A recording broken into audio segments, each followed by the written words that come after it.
Welcome to ఆధ్య TV. నేను మీ వెంకట్. కేంద్ర దర్యాప్తు సంస్థలు నిజంగా తెలంగాణ వైపే చూపుతున్నాయా?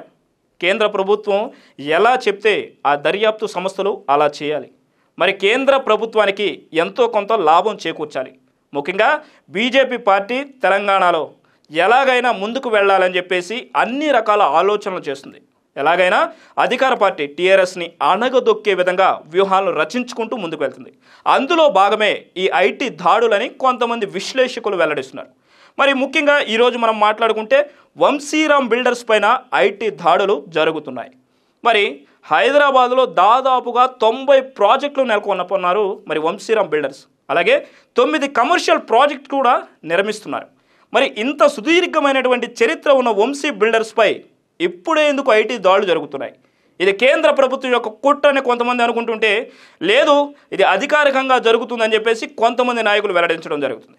అయితే ముఖ్యంగా ఈ వంశీరామ్ బిల్డర్స్కి టీఆర్ఎస్ పార్టీకి ఏమైనా సంబంధాలు ఉన్నాయనేసి మరి కొంతమంది మాట్లాడుకుంటున్నారు. మరి కొంతవరకు అది నిజమనే చెప్పాల్సిన పరిస్థితి.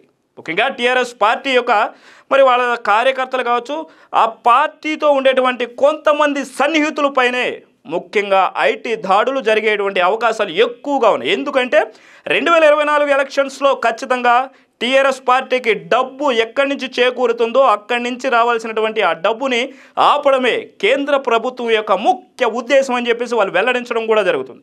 మరి వెల్లడించడం అంటే ముఖ్యంగా ఆ నేతలు కాదు, ఆ నేతలు ఎక్కడైతే ఉంటున్నారో ఆ పరిసర ప్రాంతాల్లోనే రాజకీయ అవగాహన ఉన్నటువంటి కొంతమంది విశ్లేషకులు వెల్లడిస్తున్నారు.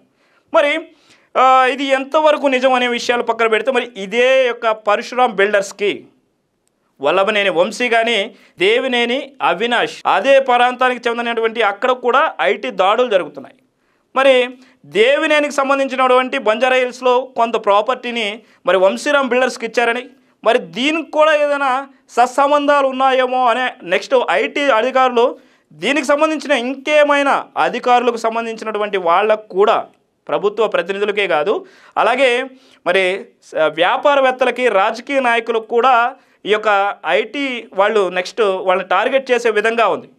ముందు ఐటీ వాళ్ళు టార్గెట్ చేయడం, దాని తర్వాత ఈడీ వాళ్ళు వెళ్ళడం, దాని తర్వాత సిబిఐ వెళ్ళడం, వీళ్ళకి ఖచ్చితంగా నోటీసులు ఇవ్వడం, దాని తర్వాత చేయాల్సినటువంటి అరెస్టులు అలాంటివి ముందుకు తీసుకెళ్ళడం ముఖ్య ఉద్దేశంగా తెలుస్తుంది.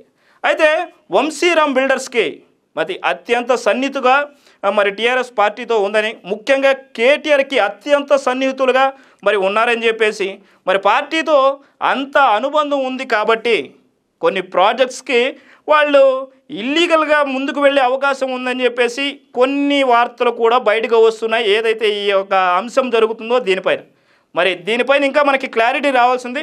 చూద్దాం రానున్న రోజుల్లో మరి ఇలాంటి విధానాలపైన మరి టీఆర్ఎస్ పార్టీకి ఉండేటువంటి ఆ సన్నిహితులపైన ఎలాంటి కేసులు చూడాల్సి వస్తుందో, మరి ఎలక్షన్స్ సమయంలో ఖచ్చితంగా ఇలాంటి యొక్క అంశాలు జరుగుతూనే ఉంటే ఏ రాష్ట్రమైనా మరి ఆ ఏదైతే అధికార పార్టీ ఉందో ఆ అధికార పార్టీకి సన్నిహితంగా ఉన్నటువంటి ప్రతి ఒక్కరిపైన ఐటీ దాడులు కానీ, ఈడీ అధికారులు కానీ, నెక్స్ట్ సిబిఐ వాళ్ళు కానీ వాళ్ళ దగ్గరికి వెళ్ళడం, అక్కడ ఉండేటువంటి యొక్క సమాచారాన్ని కావచ్చు, లేకపోతే దానికి సంబంధించినటువంటి అన్ని అంశాల పట్ల వాళ్ళు పూర్తి అవగాహన, లేకపోతే దాని గురించి ఏదైనా తెలుసుకునేందుకు ప్రయత్నాలు చేస్తారు.